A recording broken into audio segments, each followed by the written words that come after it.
Michael Knowles, your thoughts on Don Lemon being taken away in handcuffs? When I got the news, I was sitting down for my show this morning.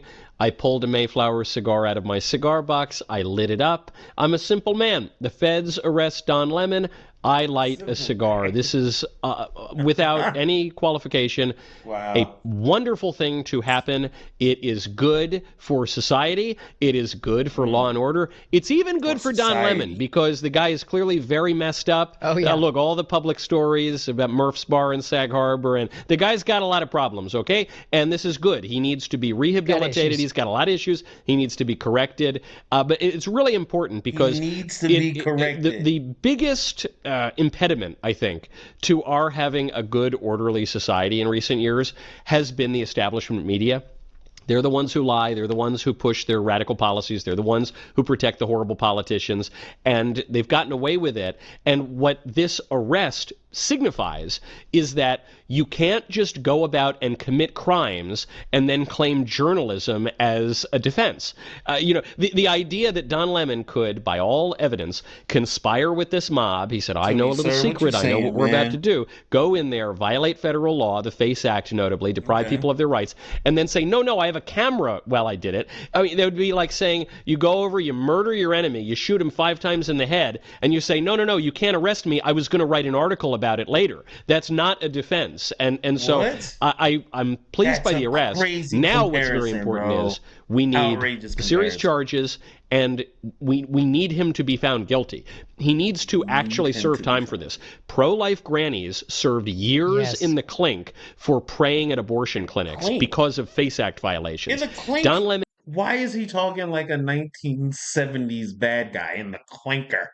Yeah, put him in the clink. Needs to serve double that. What he did is much, much worse than what the pro-life grannies did. So the fear here is if he gets off the hook, it'll be good for him. It'll put us in a worse position than we were in the beginning. But that's not an excuse to do nothing. You just have to push ahead. This guy needs to face consequences. I totally agree with that. I agree with every word. I know some people are worried about making him a martyr. That's not the point. He violated the law. It's all there. It's right on camera. It's really not even ambiguous. And people claiming that it is are activists or political hacks. And oh my God. You see, this is what I'm talking about, right? She just said people claiming that basically if this is anything other than he's wrong, you are now an activist for the other party. No, I just know that the press is supposed to be there for like serious things, and when it happens and they just so happen to be there, they are there. When there is a news reporter traveling with a convoy in foreign lands and they are reporting on what's going on in foreign lands, are they military now? Not to the people they are with. No, they are not military. They are the news reporter. We must keep them safe and protect them, whatever. There are insurgents across the way. The insurgents are going to say anybody that's with them is the bad guy. That's what the insurgents are going to do. And typically, if they can, they will get their hands on that news reporter because it's almost as if that news reporter is more valuable than the soldiers. Don't know why that is. I just know I've been alive for a few years, and those are the type of things that seem to happen when news reporters travel with the military. It's a situation that's going down. They're news reporters. They are there to break the news. They just so happen to be with the party going in. Why have none of those news reporters ever been arrested or something like that?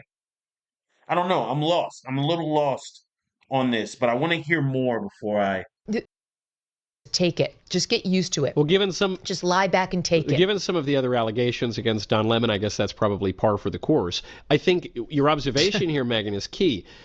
What the defense is going to claim is that he was a passive observer, a reporter committing an act of journalism. And all of the evidence we have is that he was not a passive observer. He was an active participant. He didn't just stumble onto this news story. He rode up there with the criminals, with the mob. He knew what they were going to do ahead of time. He participated in that. As you point out, he made their case for them on air. He's also on camera giving them coffee and donuts in solidarity. Oh, we have that. Yeah, I mean, there's... Well, let me show that, Michael. Good point. We haven't shown that yet. Here it is. Wait a minute. You want some coffee? Thank you. Anybody want some coffee? You're good. You're welcome. Everybody want any more? Yeah, good. We're out here just Good. You want some? I'm good, thank you. Want any coffee? Thank you. You guys want any coffee? I'm good, thank you. What about you, brother? Appreciate what Are you you're good? doing, Don. Okay, good, thank you. You good? Yeah, we're You're good. Thank you. You're good? Thank you, All right. I'm here. You guys want some? You don't want to wash that down with anything? In all my years covering the Westboro Baptist Church or Code Pink or the Women's March, I never joined Michael Knowles. Never. I never served coffee, donuts. I never said good when they were telling me about their plans. Never. I never gave them any assistance or aid whatsoever because that would be crossing an ethical line for a journalist. Of course. I've never even given coffee and donuts to the subjects that I interview that I like, much less the ones that I don't like. I mean, to the staff of the Michael Knowles certainly Show. not. You kidding me? Absolutely. We run a tight ship around here. This is so above and beyond.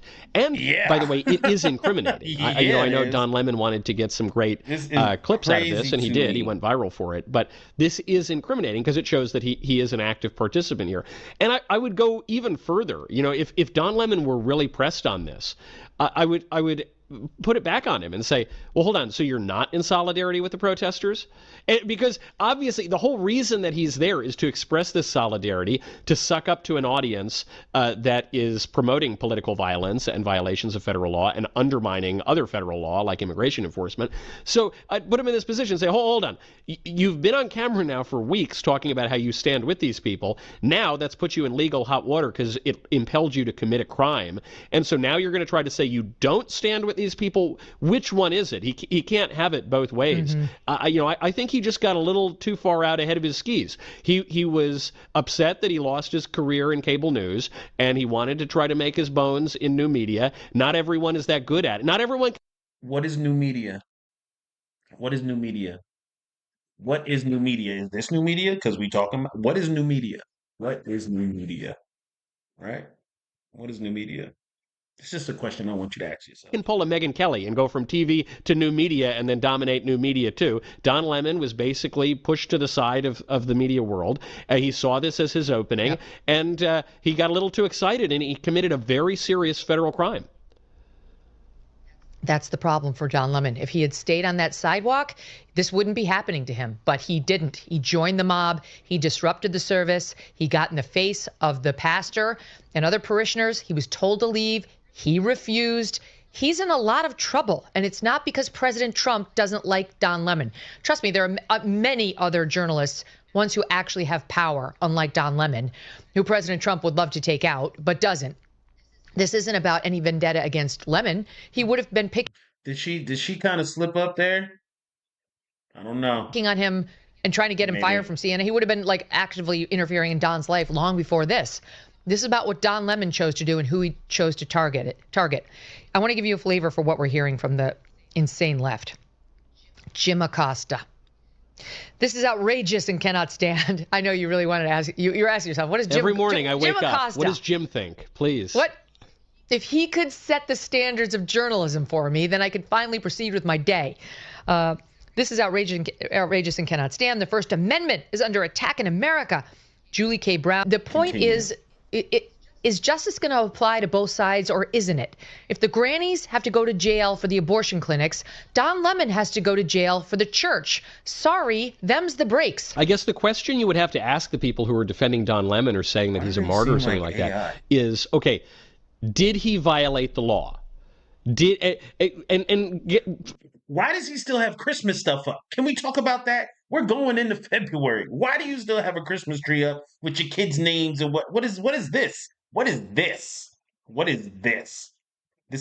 That is distracting. Just try to figure out, I guess, if they actually defend the FACE Act. By the way, I think the FACE Act is horrible. It obviously only exists to protect abortionists and it's always been used on the abortion that's clinics. all it's for. And but to get it passed, they had to also carve out protections for churches. Now, I think churches could be protected in plenty of other ways that don't involve the FACE Act, but just get the people who are defending him to ask, okay, did he violate the FACE Act? I think anybody who's being even slightly honest here has to admit, yes, he did that. And so then get them to admit the next principle, which is, okay, well, why should he get off the hook? And they'll say, well, because he's a journalist. And you say, so journalists have immunity to commit any crime that they want? I don't think that's a principle of American law. I don't know, Megan. I didn't go to law school, but I don't think that's a part of our law or our jurisprudence. School. So then on what grounds is he to be defended? And the only grounds is...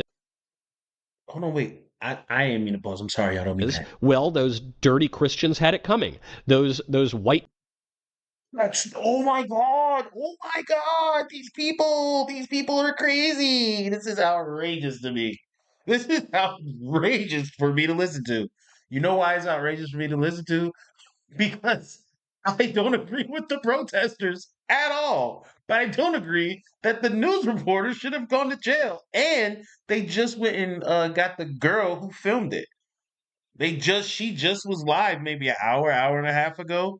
I was watching the New York Post video, and she's gone to jail now too. Everybody that had pack him up, anybody that had anything to do with it is gone. But that's the news, bro. So now,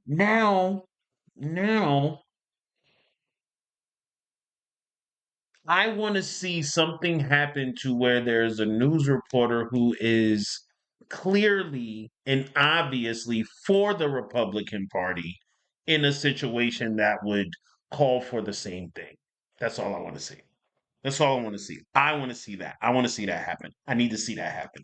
Just so I know that I'm not tripping, I need to see that happen. I need to see that happen. That way I know I'm really not tripping and it is exactly what I think it is. I just want to see that. I just want to see that. I don't know about you guys, but I want to see that. So I'm going to go look for it because I'm sure there might be one. But in the meanwhile, please get back to having a way better day, y'all. Peace. These are not gang signs. This is what I know to be the peace sign, unless y'all have changed it over the years and I don't know. This still means peace, right? I hope so. Peace.